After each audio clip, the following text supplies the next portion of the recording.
I think people are tired of seeing the United States ripped off. Our allies have taken advantage of us more so than our enemies. Called an eye for an eye. I will never apologize for defending America. We had the worst trade deals, now we have the best trade deals. My end game is I don't want to have a big deficit. We will pass the Trump Reciprocal Trade Act. Groups like this get together quite frequently before announcements like Liberation Day today.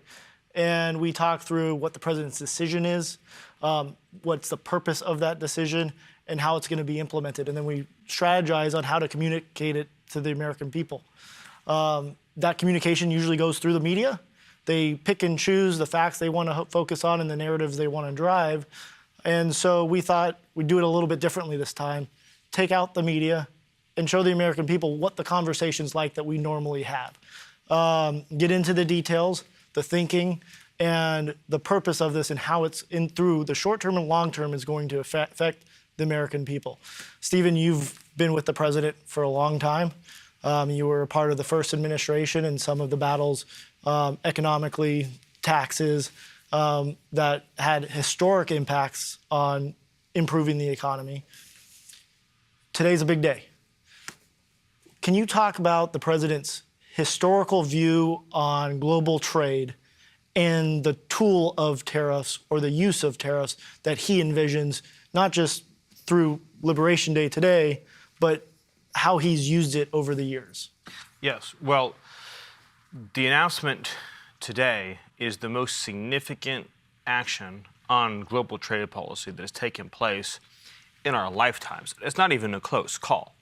I mean, this is probably the biggest event that's happened on global trade since the very ill-fated decision that we are now reversing of knocking down all of America's trade tariffs and revenue policies that led to the offshoring and outsourcing of all of our industry. So this is the great reversal of that great betrayal, is how I would look at it. So in the 20th century, successive American presidents knocked down all of the policies that we had to protect American industry, and they did insane things like letting China into the World Trade Organization, as an example.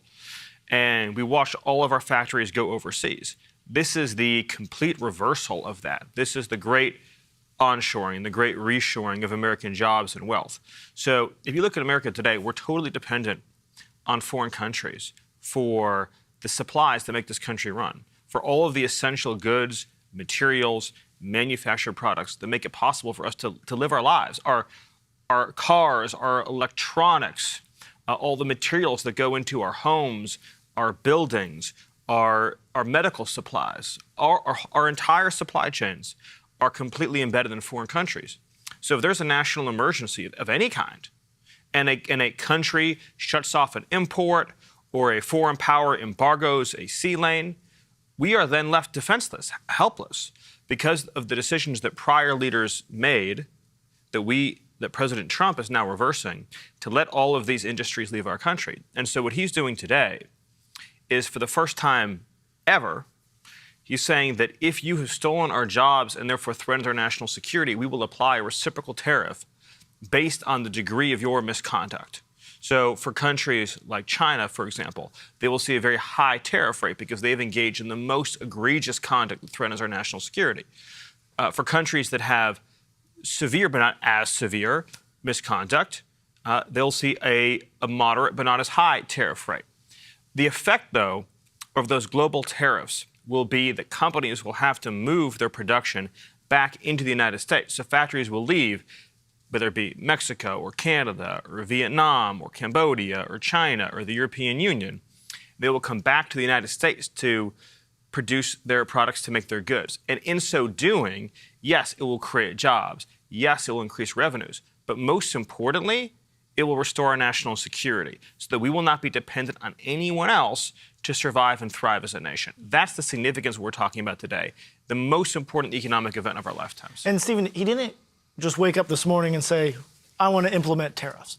You talk about the national security crisis, but this is something the president has thought about, discussed, contemplated for years, decades? Yes, his entire professional life. If you go back to interviews with President Trump in the 1970s, he's been speaking passionately about this issue. And he warned, for example, in the 1980s about all of our critical industries moving to, at that time, Japan. And he warned for years as well about the loss of our automotive industry, which is an essential element for national security. Those supply chains are essential for our ability to protect and defend our country, to make automobiles. And he's been focused on this issue for decades. He took out an entire one-page ad in the New York Times in the 80s talking about the threat of Japanese mercantilism and all the unfair trade practices they had that were killing our manufacturing. Yes. So Jameson, the devil's in the details, as they say. So what are the details of this plan? Sure. Well, Stephen just highlighted some of these. First of all, we're doing a reciprocal tariff, right? This is a golden rule for the golden age. We treat them how they treat us. As Stephen mentioned, we expect that those countries that treat us very poorly, where they have documented behavior over many years of whether it's high tariff levels or extreme trade barriers or taxes or other kind of charges that discriminate against our companies or burden our companies, they are naturally going to have higher rates, because to achieve the kind of reciprocity we need, you have to have a higher rate. And then there are going to be other countries that have a lower rate because maybe they have a different level of unfairness or non-reciprocity. And we expect that there will be a global minimum on all countries, because we have to deal with this deficit. We also want to make sure that there's no cheating, that we don't have people going from one jurisdiction to another to try to get around the tariff. We need to make sure that we have no loopholes in this policy, because as Stephen points out, it's an emergency.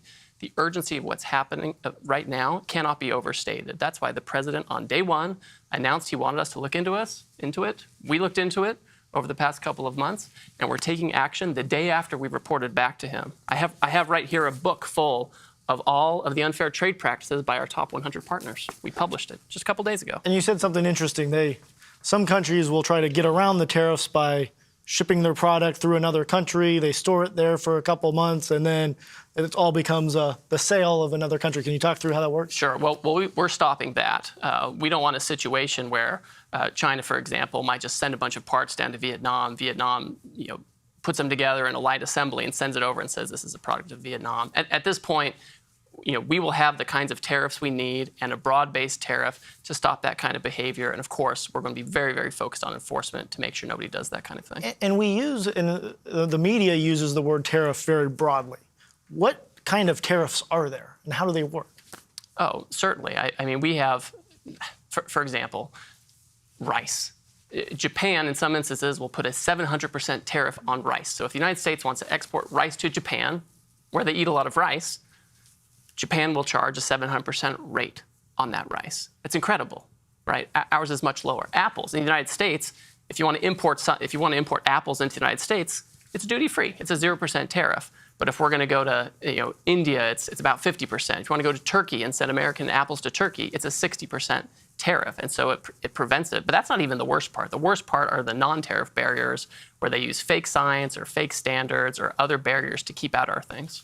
And Caroline, obviously Jameson thinks a lot about this. It's why he's the USTR. How should the normal American person, the consumer, think about tariffs? Well, first of all, to the average American who's watching at home and trying to understand what this means for them, don't buy into the media's lies and the fear that they're going to try to instill in you after this announcement, because we know that's exactly what the media will try to do. The president is looking out for the average American worker who has been ripped off by the elite political class for decades. And so what does this tariff policy look like? As Jameson so brilliantly said, it's the golden rule for the golden age of America. We're finally going to be treated the way, we're going to treat other countries the way that we've been treated for too long. The president's going to put American workers first. But what does it look like? Think about your hometown where you grew up, in the heartland, in middle America, factories that have been abandoned, workers who have been put out of jobs, drug-addicted generations of children and of families, because there aren't good industry here at home. There is not good industries here at home in their hometowns. The president wants to restore that prosperity and that wealth, more money in people's pockets. The media will also continue to talk a lot about prices and what this will do to prices. And the American people need to understand that the president will effectively implement these tariffs while also having a whole of government approach to bring down the cost of living in this country. There was an inflation nightmare created by the previous administration. And while simultaneously implementing these fair trade practices to put America first, the president is already launching a massive deregulatory campaign, a massive energy boom where gas prices are already coming down, inflation is cooling, and so it's an all hands on deck prices are coming down. That's right. You're seeing it across the board. Now, and it's important to understand, and I think, Caroline, you've talked about this a lot, this is decades of failed political leadership. We're not going to get over it or change it without some fundamental reform. It's Biden administration definitely accelerated it, but this was decades of economic misstructuring of the economy. And there's nothing the media and the political class hate more than change, and this is monumental change. The president is focused on restructuring the global economy, on restructuring our domestic economy as well. And the politicians in this city have not seen a president who is actually willing to take the steps to implement such change really in modern history. So believe in this president. He was elected for a reason because he's looking out for the American people across our country. And today is the first day of that in terms of trade and tariffs. That's why we call it Liberation Day. That's right. And Stephen, on that, can you talk, what is the goal here? Well, what should the American people look forward to? What is the hope and dream that we're trying to pursue? So if you went to a store in America in, say, the 1950s, and you looked at where the products were made, it would have said made in the USA. That would have been the stamp you would have seen on everything. From the toys that your children buy, to the clothes that you wear, to the cars that you buy, and everything in between. If you grew up in the 1980s, you would have seen a lot of things still stamped made in the USA, but a lot less. By the time you get to the early 2000s, after NAFTA, after China's entry into the World Trade Organization, after other disastrous trade deals, it started to look more like we see it now, where you go to the store and everything is stamped made in the foreign country. Made in Romania, made in Thailand, made in Cambodia, made in Malaysia, made in China, but not made in the USA. So that means those good, high-paying jobs that should be here in America are not here in America. At the same time, it also means that for a lot of the more advanced manufacturing jobs, these are essential industries that can be converted at a moment's notice to core national security needs. And so when you don't have those factories, you don't have the training and you don't have the workforce to be able to meet our nation's needs in a time of an emergency. So we are outsourcing to other countries the things that we need to keep America safe. The end result of this is going to be far more high-paying manufacturing jobs. These are jobs where you can support a family, you get a retirement plan, you get a pension, you have good health care, you're paid well above what you would consider to be the living wage for these new advanced manufacturing jobs. These are jobs you can build a family and a community around. At the same time, it's going to relieve inflation because it's actually the most cost-effective to make things in the United States of America. People don't think about this, but all those products you see on these store shelves that are shipped from thousands of miles away, we're paying the cost of all that shipping built into the price of the good. So it's actually more economically efficient, particularly with advanced manufacturing techniques, to have these factories in the United States, near where you live, putting products on your store shelves, not having to ship things all over the globe. So you're actually going to see prices go down because our products are being built and manufactured here in the United States. The most important point to understand is that tariffs do not apply to any product that is made in the United States. So the original sin of how the modern economy in America is structured, the president talks about more than anything else. And I guess to Caroline's point about the overall economic vision, the original sin was that we created a tax system that punished you for making something in America and rewarded you for making something in China or a foreign country. So in other words, if you had your factory in America, you paid a sky-high corporate tax rate, you were beaten to death with regulation, you had radically unaffordable energy prices, and Washington just in every way made your life miserable. And the political class didn't do anything about it. They allowed it to happen. Correct. Well, they sat by and watched it happen for decades. They actually wanted the opposite to happen, especially if you look at the 90s when we had NAFTA, we had the WTO, we had the entry of China into the WTO. The goal very clearly was to remove U.S. tariff and trade barriers to make it easier for people to outsource to China. Because once we gave China what we call permanent normal trade relations, all of your manufacturers in the United States who are thinking in short terms, in terms of quarterly earnings and that kind of thing, they said, listen, now I can go move my factory from Indiana or wherever. I can put it in China. I can put it in Mexico. And I know I will have sure access to the U.S. market. Today, President Trump is saying the best place to make American products and sell American products is here in America. If you make in America, you're not going to have a tariff. Think about how pernicious that deal is that he's describing that was made. This was done by the Bushes, this was done by the Clintons, this was done by many American administrations. Republicans and Democrats. Republicans Correct. and Democrats. They said to the factory owner, if you really want to be competitive, you need to move your factory to China. That's the best way to sell into America. And so all of a sudden you're living in a community where one day there's these thriving factory towns, and the next day all the factories are in Shanghai.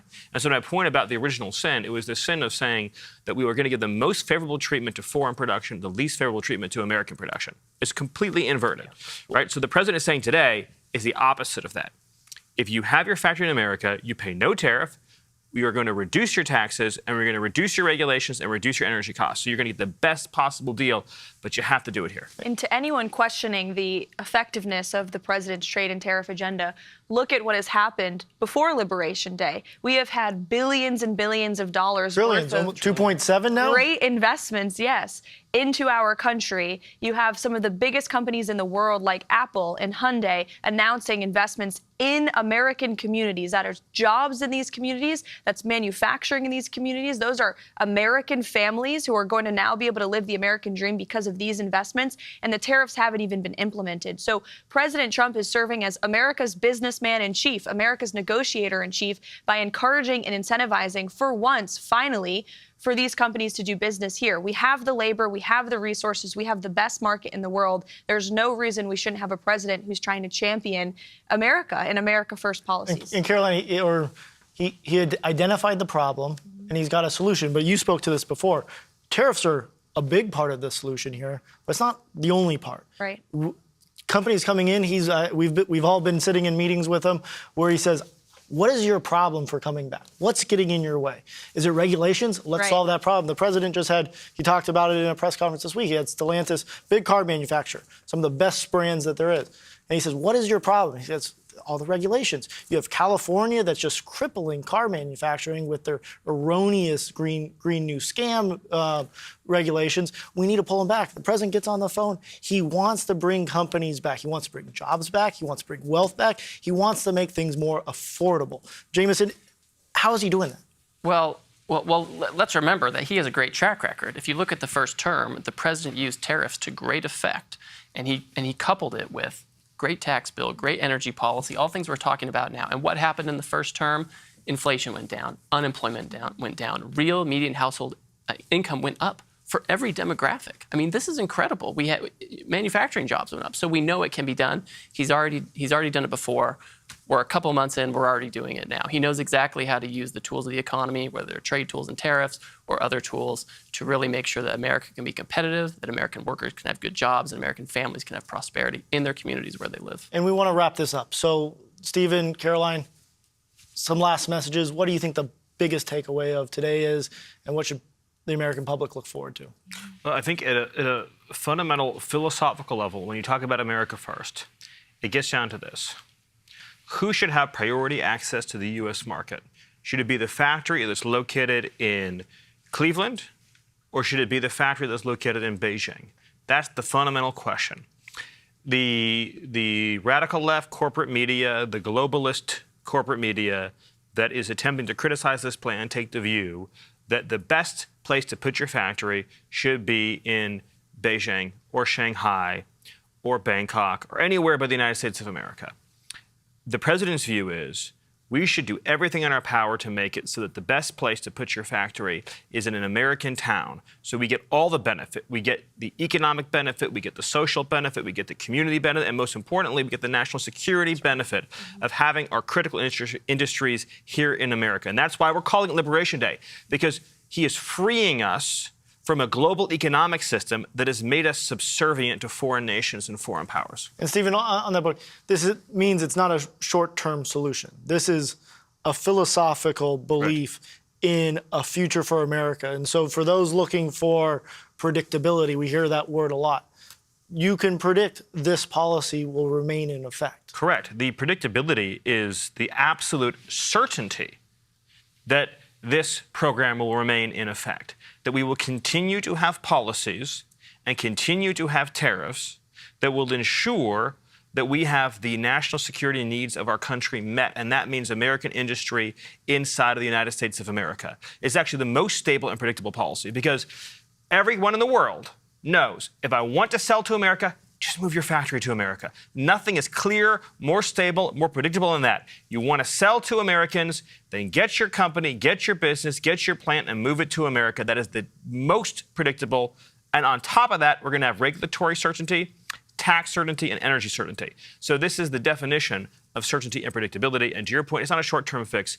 It's the total realignment of the global trade system to put America first. Caroline, what's our closing message here? Closing message is every tax-paying citizen in this country should be incredibly excited about Liberation Day. President Trump is delivering on exactly what he said he was going to do for you. The golden age of America, more jobs, more wealth, more prosperity, more security right here at home.